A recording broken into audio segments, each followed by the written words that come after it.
Hello, MotoAmerica fans. Welcome to this latest edition of Off Track with Carruthers and Bice. We are at the Circuit of the Americas this weekend, and we're actually going to be on the stage alongside the Red Bull Grand Prix of the Americas.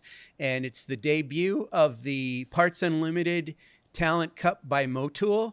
And we're joined by a guy today who is absolutely synonymous with I don't know if I want to call it entry-level racing, youth road racing. Youth road racing. Yeah, let's do that. And it's Peter Clifford, and Peter's been involved in this for about 2 decades at this point. And Peter, I don't know what your title is, but I just call you Red Bull MotoGP Rookies Cup Czar. So I don't know if that's right. Maybe you can tell us what your actual title is. But welcome.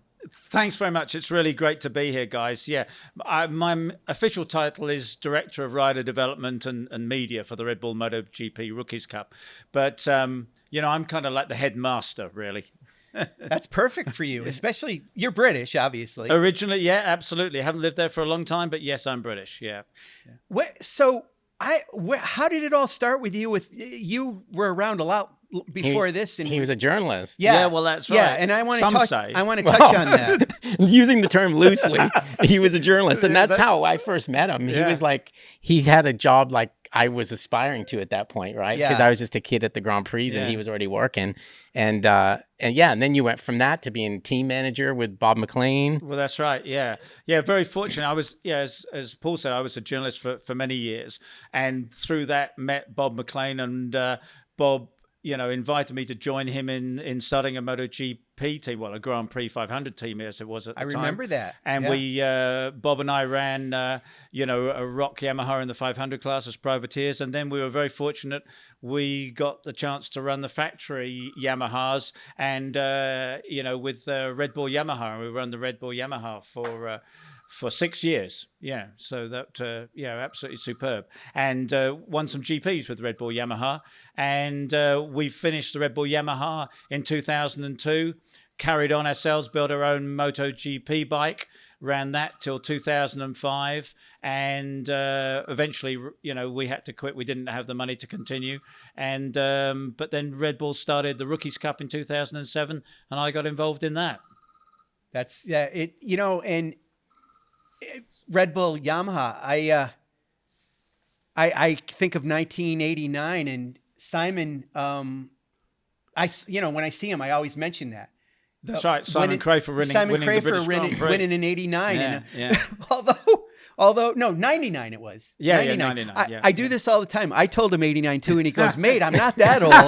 So I can't get it out of my head. It's 99. Yeah. That was incredible. That win. Oh, that's right. Yeah. I mean, and it was because Mick Doohan was so dominant, and yet Simon, put it on the podium at the Dutch TT at Assen, a week or so before that, and then came to Donington and just dominated, I mean, the Dunlops really worked that day, and Simon made the very best use of them and just destroyed the opposition, including the otherwise totally dominant Mick Doohan. Yeah. It was crazy. Also, Regis Laconi? Yeah, Regis was with us. He was teammate to Simon that year. And, of course, Regis himself won the Grand Prix in Valencia. So he was a Grand Prix winner for us as well. And then we got Gary McCoy into the team, and Gary won 3 GPs and was and then really a very something. Young John Hopkins. Yeah, that's right. We'd had been introduced to John by John Ulrich some time before, and John came over and he rode our 500, and he was only like, God, I'm thinking like he was 15 when he first rode it, test day, and he came over a couple of times and tested the bike, and then made his Grand Prix debut with us. Yeah, superb stuff. That's so. What made you transition from being I guess we could still call you a journalist, but have you transitioned? Are you considered not as much a journalist as you were then? Well, that's right. I mean, I still, do the news releases and the TV commentaries for the Rookies Cup, but I don't write stories anymore as a journalist, and haven't done so for quite a long time. But, that's just... to me, I've just been always involved in motorcycle racing and Grand Prix racing. I've been very fortunate, and just doors have opened one way or another, and I've been lucky enough to be able to step through them. Yeah. one other thing about this. Are you aware that your voice is iconic? I mean, seriously, did you ever think when you were a journalist, oh man, I got a voice for doing this? No, well, no. That's very, very kind of you. I grew up, my dad was a track commentator. Oh, my dad was a teacher. My mum was a music teacher, a drama teacher, and I think she taught, and I did amateur dramatics just at school and fun around with my mum and that sort of thing. And I think that's where I learned to project my voice. And my dad was just a motorcycle enthusiast who did on-track commentaries for a couple of the British motorcycle clubs, at places like Snetterton and Brands Hatch and that sort of thing. So I grew up listening to him commentate. And then as a teenager, I probably 14, 15, I started helping him do the commentary. And so I learned it that way. Wow. Yeah. That's so cool. Now I found out today. I think there was only one documentary season on the Red Cup and the Red Bull Rookies Cup, which I thought was very well done. By the way, it was like I watch all the races, obviously, and I always have. But that kind of made me have some favorites that I could watch when they went into Moto 3 in the World Championship. So I thought the show was well done in that you showed the family and all that stuff behind the scenes. Now, I also heard that that's going to come back again, right? That's right. We're now, the guys are filming season 2 of Born Racers. So we did season 1, and unfortunately, things didn't align quite to go straight into season 2. So we missed last year, but they still filmed some of the races and some of the selection event and things like that. And now we're going into season 2. So, this whole of this year will be in the second season of Born Racers, which is fantastic. Now, what's exciting for us, and I think it's a really big thing for our young racers in this new Talent Cup, is the opportunity that they're going to get if they fare well in our championship is to take part in that selection event with the Red Bull rookies that you and the other guys watch. And there's more to it than just lap times, though, right? Well, that's it. Yeah, that's exactly it. We're thrilled with the fact that you guys are running your US Talent Cup, because we're desperately keen to have US talent. There's been an incredible history in Grand Prix racing of US talent, and we're looking forward to the next generation. So yes, we're going to encourage and welcome the best guys from your Talent Cup in MotoAmerica to come to the selection event. And that's held at the end of each year. So come October, some of your guys from the US Talent Cup will come to probably to Spain. We haven't fixed that yet, but it's sometimes it's in Italy, sometimes in Spain. And we have a selection event over 3 days. And anyone can apply, in fact. So, you can apply online through the Rookies Cup website, but people that we recognize from, feeder series like your own, will be invited to the selection event. So we have about 110 riders from all over the world come to the selection event, and it's over 3 days. So we have about 55 ride on day 1, the other half ride on day 2, and they just have 15-minute session in the morning and 15-minute session in the afternoon. But we've found over the years, as I say, this is our 19th season of Rookies Cup, so it'll be our 20th selection event, that we can tell an awful lot in those 15 minutes. True talent really does shine out. So it's myself, the 2 rider coaches, Danny Revolta and Gustav Lauinger, plus Harold Bartol, another experienced guy. We've got over 200 years of Grand Prix watching experience between us, far too long. And we stand out there, and the riders have bibs, okay? So they'll be in this, you'll be watching out there, and there's green 7 and blue 2 and whatever like that. And they're just going round, and we just make notes about what they're doing well, what they're not doing well. We haven't got names. We don't know where they're from or whatever. And we just make notes. And then at the end of the day, after the morning and afternoon session, we sit around and we go, okay, right, the first session, who do you have? And, Danny will say, well, I reckon, blue 2 was really good where I was watching, whatever, and I say, well, anybody else got blue 2? Yeah, well, yes, no, whatever. And we go around and we discuss it. And then we make a selection then from each of those groups. So there's normally 7 or 8 guys out on the track, and guys or girls out on the track at the same time. And so at the end we say, okay, right, we've got this, list of 55. Who are we going to invite back to day 2? And so we come up with a list of names, and we then invite those guys or girls back to day 2. We do the same on the second day, another 55 riders. So we end up with a third day of kind of what we think are the best prospects from day 1 and day 2. They ride again on day 3. And the system is, again, they go out for another 15 minutes in the morning, 15 minutes in the afternoon. And then at the end of day 3, again, the 4 of us sit around a table and we do the same thing. And when we've done all of that, then we do look at the lap times, because sometimes we say, okay, well, this guy was really quick. Yeah, he was quick, but he was doing this or wasn't doing that or whatever, like that sort of thing. And yes, we do involve the lap time, but it is literally the last thing that we look at. We've done it just by watching what the guys and girls have done out on the racetrack, how they're learning to use the motorcycle, you're learning to make the best of the racetrack and all of that sort of thing. Yeah. Do the colors indicate the nationality at all? No. So you don't pick based on, you don't know what countries these guys are from? No, we don't. Guys and girls. No, we don't. No. That's cool. That's cool. Yeah, right. that's really cool. That's right. So I want to touch on something that I continue to be amazed about just in our series in MotoAmerica. How many of our stars went through Red Bull rookies? I mean, Cameron Bobier and JD Beach and Hayden Gillum and Sean Dillon Kelly. I mean, that's right. They all went through that. Even if you don't end up in MotoGP, this Red Bull Rookies Cup and our Talent Cup is going to help them later in their careers. Well, that's right. And it is great. And as you say, a whole load of them, including Matthew Skoltz. Who I didn't mention. That's right. Yeah, Joe Roberts. Jake Gagne. Yeah, Jake, the whole that's load. Right, Jake. That's right. Right. So that's right. And of course, we're thrilled. One of the things that I'm most thrilled about is of our ex-rookies, slightly more than 50% of those rookies have made a GP start. Mm-hmm. And of those that have made a GP start, 30% of them have won a GP.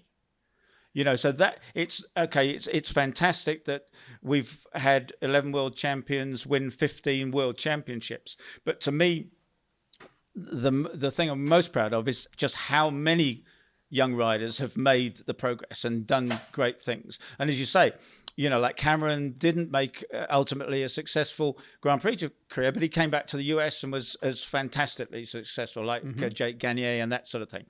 And others have gone on to win the Endurance World Championship, the British Superbike World Championship, British Superbike Championship.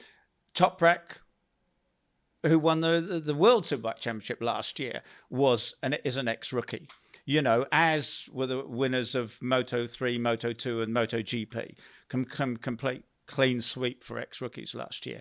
But, it's the breadth that pleases us most. So many guys go on to really great careers. And you've had relationships with so many of these kids and watching them go. I mean, that's got to be very rewarding. Well, it is. It's great to see them in the paddock. You walk around today and chat to the guys and say, well, how's it going? Oh, I've moved up from Moto3 to Moto2 and find out how it's different and that sort of thing. And see them obviously also develop as young men, and young women. That is fantastic because they come to us very young and they change in a great deal. Yeah. I don't know if this has happened, but it must have, because just the numbers itself would tell you that it had to have happened. But is there a rider that you like at this point go, we missed him? I mean, like a guy that made it, but you didn't accept, kind of a thing? Well, who won the last Moto2 race a couple of weekends ago? Dixon. Yes. He came to a selection event and we said, no, thank you. Yeah, really? He had a really dominant race too. Yeah, that's right. Of course. It has to happen. It has to happen. And he's not the only one.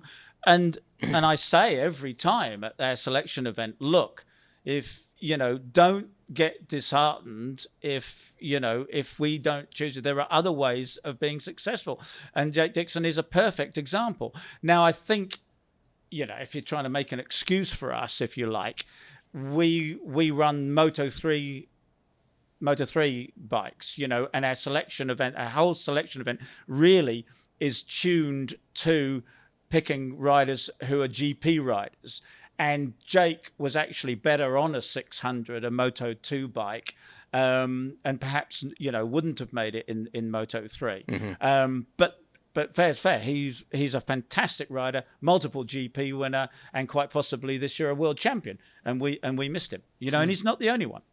Is from watching that documentary, and I can't remember if it's after the selection or if it's actually at the end of the year, but there's heartbreaking stuff where you have to tell these kids it's done, right? I mean, and you do a good job of saying, hey, like you said, don't give up, try this, but it's just not going to work with us now. Well, that's right. It's always done, the Sunday evening after the last race, so right.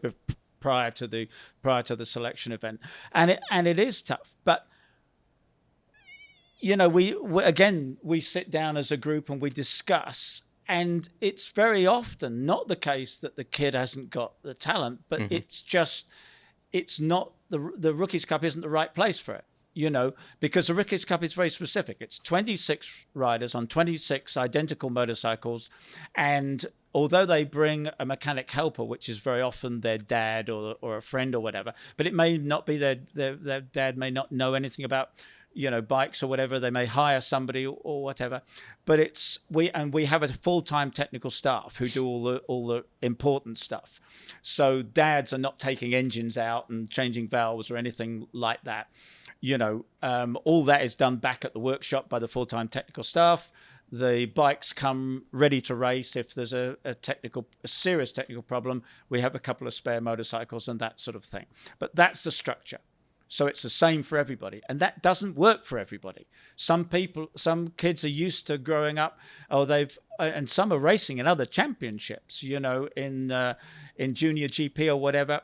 And they've got a group of maybe 3 or 4 people who are just listening to their every word, and they've got these people around them who are telling them how wonderful they are every weekend. Mm. And maybe our rider coaches, maybe Danny and Gustel, who do the rider coaches, maybe they're not telling them they're wonderful. Maybe they're saying, look, they're complaining about the motorcycle, and maybe Danny says, well, actually, look, this is the data. It's you're not getting on the throttle in the right way, or you're putting too much weight on the front or the back or whatever. So Danny and Gustel are using their experience, and that doesn't work for everybody. Mm-hmm. So sometimes we're saying, look, we know you're tremendously talented, but you've been here for 1 year, 2 years, 3 years, or 2 years, 1 or 2 years, and it's not working for you. You're not gaining anything. You'll be better off doing your own thing. And that is sometimes the case. The riders go away and they're more successful outside of Rookies Cup. Yeah. I'm going to bring up somebody recent, and is actually going into his second year in American, Christian Daniel Jr. So this past year, I watched a bunch of video of him, like onboard stuff, and that kid gets behind that bubble. I don't even know how he gets so low on that bike. And his whole family moved to Europe. That's a massive commitment. And he was on the borderline of maybe not getting asked back this next year, but he did get in there. So hopefully he's going to do better this year, but it's just, we're really watching that one. Oh yeah. He's a kid with enormous talent. And there were several times, as you saw through the year, when he's almost going to do it, and he's going to get on the podium and it just didn't work out for him. He'd run off the track, or someone would bump into him or something, and he didn't get the final end result that his talent deserves. But we could see through the year that he's trying all the time. He's working at it. He's got that talent, and he truly deserves that second year. And I think it could be an absolute fantastic season for him. But as you said, the family made an enormous commitment to move to Europe, and others have done the same thing. They've moved, from South Africa, from New Zealand, from Australia. They make this enormous commitment to go Grand Prix racing or Rookies Cup racing, and come to Europe so that they can do all the practicing in Spain and all this sort of thing. And obviously there's an enormous number of families who can't possibly dream of doing something like that. And that is why, the MotoAmerica Talent Cup is so important. We're going to have a really high level of, championship, a high level of learning, a high level of ability, and really give the guys the possibility to join the Rookies Cup and benefit without that for many people, impossible commitment of moving everybody to Europe. Yeah. Couple of things. I got to put you on the spot on something right now so you can decide whether you want to answer this or not. But I've been asking this question because it's occurred to me that in our Talent Cup, so the top 5 are going to be invited to the selection. Some of those riders, we don't know who's going to be the top 5 yet, but some of those riders are beyond the age of 17. So are they going to be able to do this selection if they're not within age for the Red Bull MotoGP Rookies Cup? Well, a couple of things. You know, we always say, and it's up to you guys at MotoAmerica to decide who you send. But we always say, send us your best, not necessarily, you know, the winner or the top 3 or whatever. It's up to you. You guys do whatever. Because sometimes in our experience, you know, you can see that such a person, you know, would have fell off, you know, halfway through the season and injured themselves or whatever, so didn't complete and didn't finish where their talent suggests they should have done. So that person might be the person to send to the selection event. But age-wise, you know, we're aware that, you know, you're just starting out, and so some of your guys are coming into your cup, are more experienced, are older, and why not? We don't have a top level, you know, in a Rookies Cup. Okay. You know, it's pitched at riders between sort of 15 and 18. Yes. But we don't have, and we've had riders, especially from like places like Thailand and Indonesia and that sort of thing, where they don't start riding so early.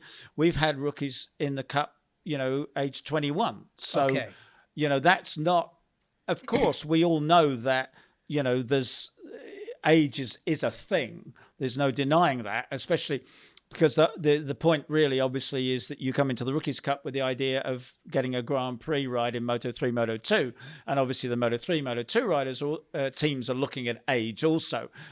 But I often think that riders have a certain number of years in them. Right. You know, is that 10, 15 years? And yeah, that's right. Did that start at 6? Or did that start at 16? You know, so the top age is not an ultimate no. That's for sure. That's good news. Yeah, that is good news. I didn't know that. So thank you. I mean, it's a factor. Yeah, but you know, it's not the be all and end all. So you don't have to name names, obviously, but like going forward in this, how many of the parents are difficult compared to how many of the parents are easy? Because I think we're going to find out, but you might be able to tell us in advance. We have, I think, you know, going into season 19, right, in 18 years, there have only been literally a small handful. I can think of 3, maybe there's 4, maybe there's 5, but I can think of 3 rookies where we said, we'd love to have you back next year, but please leave your dad at home. Right. You really say that? Yeah. Well, that's the thing, and you see it in other sports. It's like if your kid's good at something, you can coach him or whatever to a certain point, and then you need to hand him off to people that know more. That's right. Yeah. And some parents refuse to do that or don't know how. And that's right. And you know, before that happens, we would quietly have a word with the parent and say, and that might be me doing it or Danny or Gustal, and just say, look, you know, your lad's doing a fantastic job. You've just got to step back and let him do that. You know, so we do intervene before it gets to the point of, yes, you can come back, leave your dad at home kind of thing. Yeah. Well, it's funny. We were joking about this a little bit before we started this podcast. So Matthew Skoltz, I mean, I worked with Westby Racing a few years ago, so I know Matthew very well, and Colleen, his mom. And I was joking to you in that one video that you can see on YouTube. It's Matthew and Jake Gagne and Hayden Gillum. And I always see Colleen Skoltz there, but she wasn't in the face of anybody. She's always just kind of in the background. Yeah. So parents are part of this, but some of them get too involved, maybe, I guess. Well, that's right. You know, every year we have 26 rookies and we have 26 different family situations. You know, you've got on one hand the Skoltzes, who are absolutely superb people to have in the Rookies Cup. You couldn't wish for better, who were behind Matthew, supporting him, but, you know, never overstepped, never pushed too hard, you know, and that has carried on obviously since he left us, and you know, he's riding with you guys and doing so well, you know, and you can see from the family's Facebook posts that they love it. Right. They were never racing people. You know, Right. They weren't racing people. Nope. And you know, and Matthew had a brother who rode, Dean, and said, no, this isn't for me. Right. You know, and you know, I don't want to do this, and that's fine. You know, another South African family, the Binders. Yes. You know, again, not a racing family, just fell into it because they were driving past a go-kart track one day, and the boys wanted to have a go on the go-karts, and that led to them riding, riding mini bikes and that. And Dad didn't know anything about it, but he stepped up, you know, and he was a dad in there. He was doing the fettling of the motorcycle. He was a rider helper and that sort of thing. And you know, I did have, you know, a discussion with Dad. Look, you know, hey, just, you know, take it easy, kind of thing. But you know, fantastic. Again, a fantastic family who've supported their kids and continue to do so. Yeah. I want to. So we had the Red Bull AMA US Rookies Cup for a while, and we had, you know, Kevin Schwantz was very involved in that, and there are a lot of riders that are racing in MotoAmerica now that were part of that whole thing too. And it ran for a few years, and we had it. Go ahead. 1 year. Oh, yeah. Boy, it seemed like longer than that. Was 2000? So 2008. That was it. Yeah. Okay. So sorry, Peter. No. It seemed so. Okay, 2008. Wow, it was that all in that 1 year, and unfortunately, there was a tragedy with Toriano Wilson. Yeah, and then there were a bunch of things with the economy globally, and that seemed like a confluence of things. I don't know if that had any effect on us not having more than that 1 year, but they were all in that year. They had a energy, whatever they called that, energy station. Yeah, they had that whole thing. They did it the right way, and still a lot of riders that were involved in that. But there was that tragedy that happens. It's a reality of racing. We've seen it happen. I don't know if that's what caused it to end or if it was the situation with the economy globally, because I think it even affected a little bit maybe in 2010 or whatever with the Red Bull MotoGP Rookies Cup. Well, that's right. You know, we're there in the Rookies Cup doing what we're doing. And in fact, we had a selection event for the US Rookies Cup at the end of 2008 for the 2009 season. You know, we had a Barber Motorsport kart. So, that's right. You know, that was after the you know, tragedy with Toriano. So we were committed at one point to carry on, but it didn't. And honestly, I don't know at what level that decision was made and why.